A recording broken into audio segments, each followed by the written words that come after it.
Hello and welcome to CrossTalk. I'm Peter Lavelle. China's maneuvering. How are China's fortunes faring during the global financial crisis, the Eurozone fiasco, political uncertainty in the U.S., and the Arab Spring? Is China a net gainer as the world undergoes massive economic and geopolitical shifts? And as the world changes, will China take on a greater leadership role?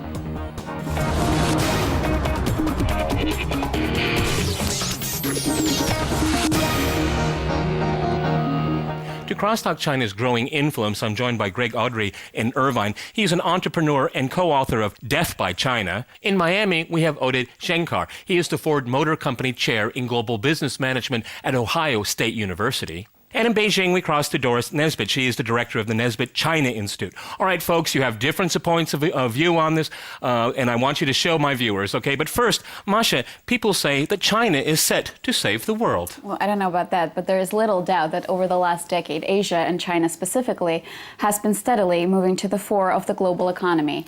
And in the wake of the 2008 credit crunch, which shattered the Western financial parthenon and triggered Europe's own sovereign debt crisis, experts say China's role and power in global affairs is more palpable than ever. Growing economic might is reflected in recent talk over Beijing's capacity to contribute to the Eurozone's bailout fund. The decision has not been finalized, but European leaders and the IMF have all welcomed the prospect of an investment which could range between $50 and $100 billion. I believe a proper resolution for European debt is very important for stability of finance, trade and economy. If China does inject cash into the Eurozone, it would mark an unprecedented shift in global power dynamics and make China a financial power on par with the US. But this wouldn't be the first time that the two countries jousted. For a while now, the US has laid claims that China is undervaluing its currency.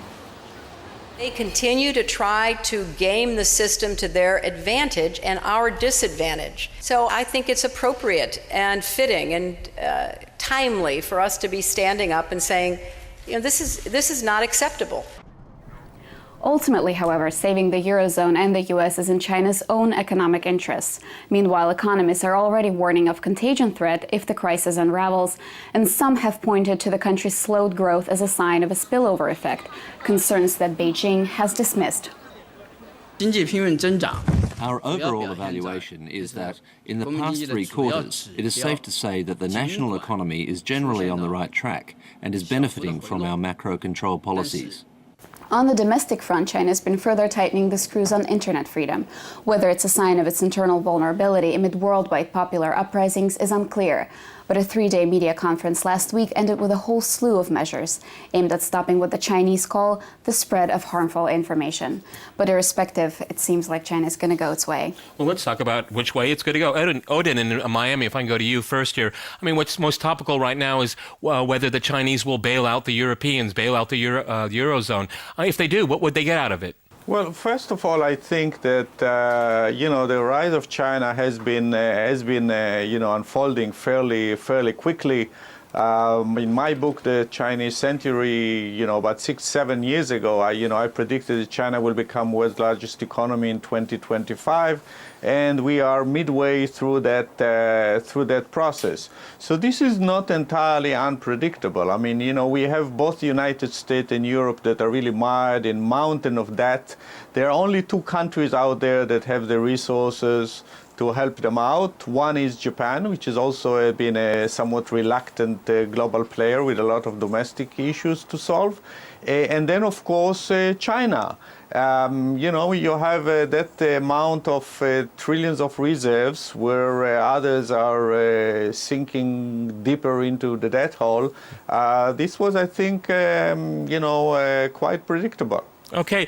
Greg, if I can go to you in Irvine, I mean, the Chinese have been very hesitant because they see that the Europeans just can't get their house in order. They've created such a utter mess of their economies with this debt crisis here. Why would the Chinese want to get in there and will we see the euro fail a half year from now? Yeah, first of all, we've got to be clear, when the Chinese loan money to America or to Europe, it's not because they like them. It's merely to gain political advantage. For future economic exploitation. Well, like every other country does. Is that different than other countries do? I mean, every country goes after self-interest, right? And geopolitical interest as well. nowhere near as cunning and strategic as China does. And we've got to be clear that funding our moral hazard and keeping us behaving badly either in Europe or the United States is not in China's long-term best interest either. It's only China wanting to see the West continue to harm itself. Doris, you wanted to jump in there? Go right ahead. Well, yes, I was just going to say, who sets the measure? I mean, who decides what's good and bad behavior? You know, I think we're at a point where the West has to think about who decides what's good and bad. Are we really in the position, given all the problems we have, to just talk top down to China and say what we decide is good and what we think is good and what you do is bad? I think that the approach which much more be what can we do together to solve the problems. Okay, Greg, do you want to reply to that? Do you think that who decides the measure? Very good question. Yeah, well, you know, that moral equivalency argument's really interesting until you come to face somebody who's truly evil. We went through this whole same argument in the 1930s, don't criticize the Germans. A lot of American companies went over there and set up business and said it's not our position to say how they treat their borders. You're equating China of today to Nazi Germany of the 1930s? Absolutely, although I think, you know, China's some way worse as far as volume of scale and the level of censorship that's happening internally there. But clearly the repression they put on their own people is actually execute honestly, more than the rest of the world put together. These are absolute objective moral values. All right, let's go to Oded in Miami. Go ahead. No, I vehemently object. I mean, I wouldn't, you know, equate the two together. You know, Nazi Germany is on a completely different level. I mean, you know, a country that has been probably the worst atrocity that we have witnessed in human civilization. So with all respect, I mean, I would not put China there. The Chinese Communist Party has killed more people than any other totalitarian regime in history. Doris, you want to reply to that here? Very well documented. Go ahead, yes, Doris. Go ahead, yes, jump in. Absolutely. You know, you open your book, Mr. Audrey, with quoting with a mark to Tiananmen Square. That was in 1989. I don't know when you have been to China for the last time, and I don't know with how many Chinese people you have been talking.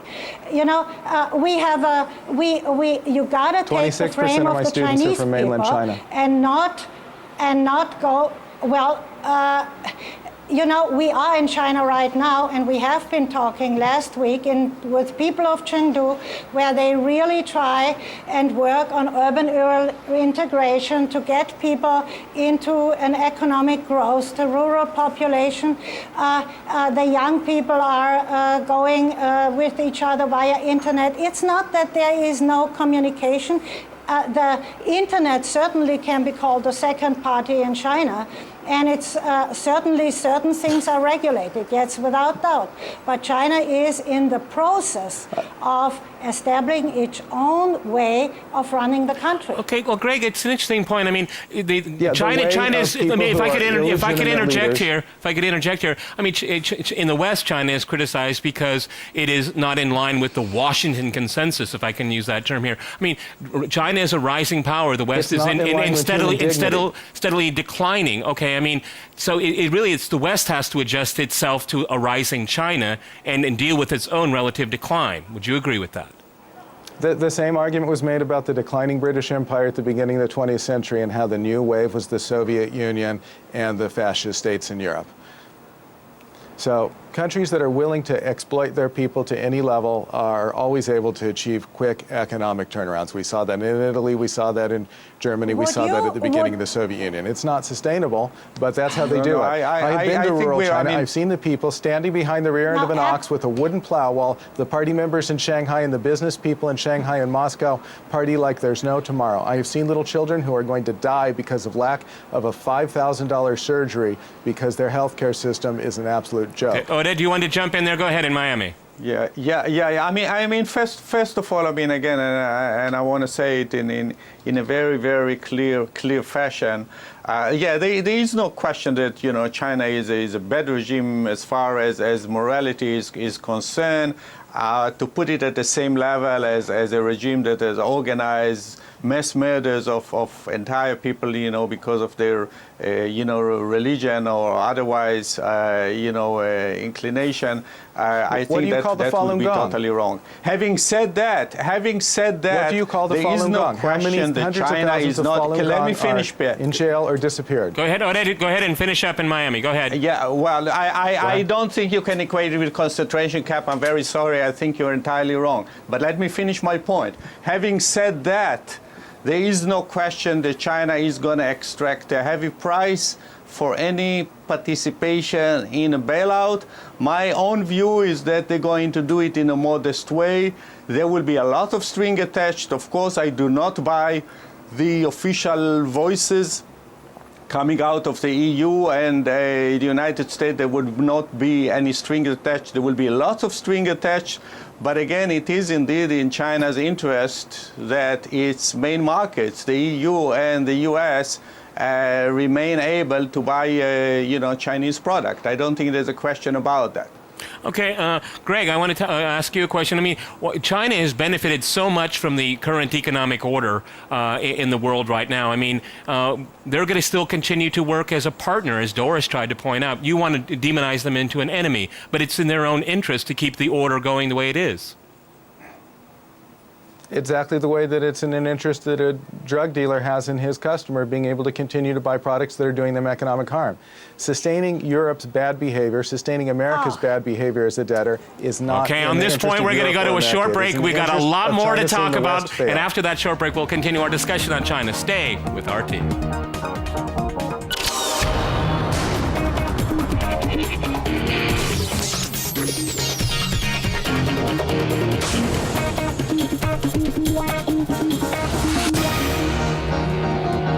Welcome back to CrossTalk. I'm Peter Laveau. To remind you, we're discussing China's increasing power.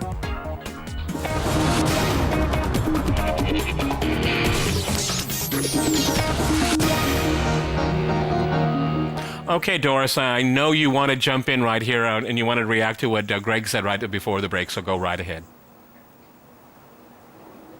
Yeah, I think we have one common ground, and that is that China has pulled out millions, hundreds of millions of people out of dirt poverty to a relatively modest wealth. I mean, the definition of human rights includes in China that people have something to eat, that people have a hope, that people have a future. And in judging China, which is a very emotional judgment, as we can see when we or hear when we listen to what we have to say, you have to consider where China came from, where it started. And if you look around China, we're not only in cities like Beijing or Shanghai, we are on the countryside. And if you see that children of parents who can not read are now having the ability and the offer to visit a school, to have distant learning, so that their outlook for life has increased and improved dramatically. You cannot always look at China and say, okay, you cannot overthrow the government. Clearly, you cannot overthrow the government. But life does not only contend in overthrowing governments. Life is that you can fulfill your dreams, that you can create a job, that you can work, create a family.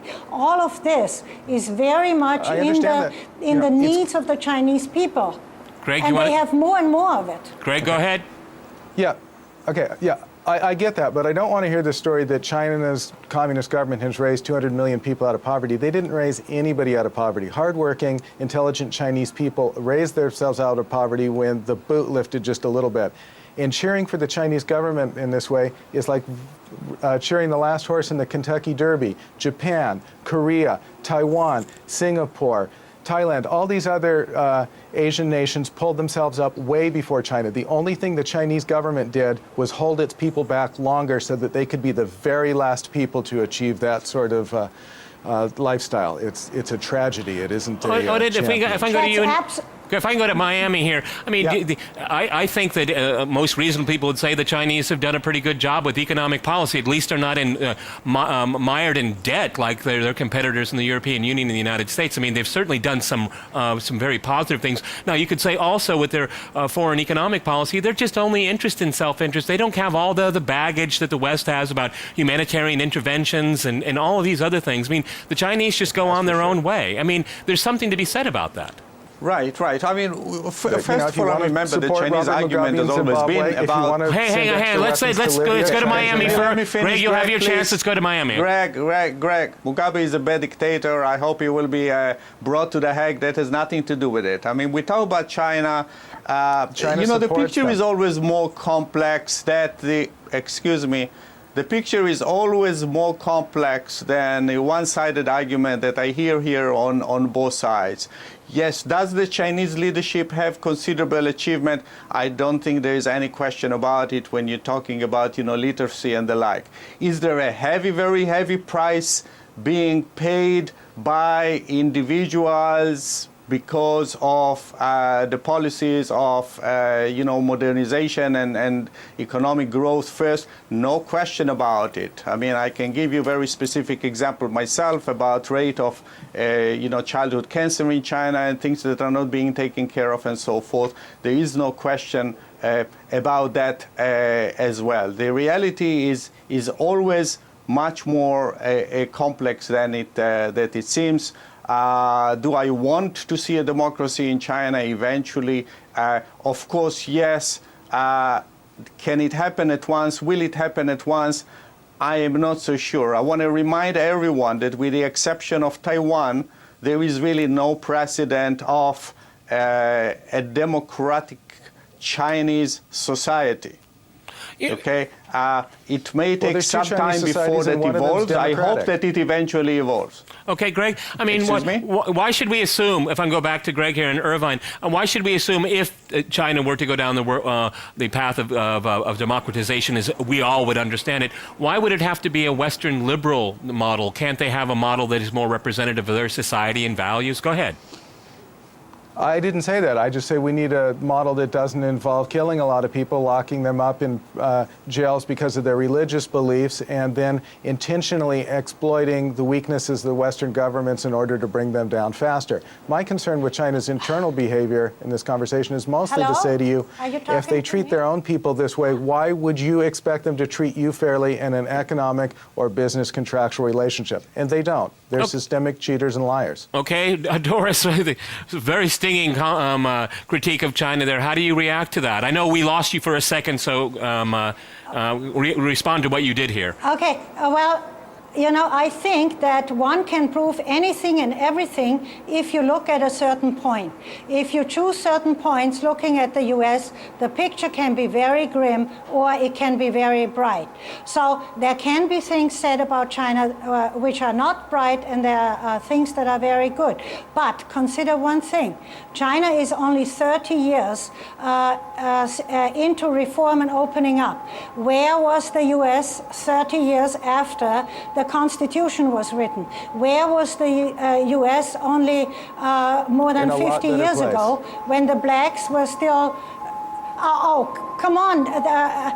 If John was here, he could tell you firsthand how the riots were against the blacks, how he was taking share in sit-ins because the blacks couldn't go to a restaurant. So, the point is, I am not here to defend the government, but I want to say what we observe. And what we observe is that China is on the path, and it has done a very good job. It has its flaws.